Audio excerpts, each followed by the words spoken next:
So, ito na guys yung na-unboxing natin kanina. Yan po yung reindeer.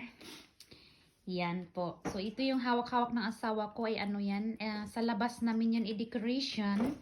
At itong the rest na ito ay sa labas din. So, doon po sa aming Christmas tree na totoong Christmas. Totoong tree. So, yan. Abangan nyo ngayong Friday. Mag-decoration tayo ngayong Friday. Ganitong oras, 11 o'clock yata ng, parang alas 4 yata sa inyo ng hapon. Basta ipopost ko lang sa inyo. Yun po yung decoration natin today guys. Ayan. And ito naman sa loob ng bahay ay tapos na, pero hindi pa ako tapos sa pag-repack ng mga gift.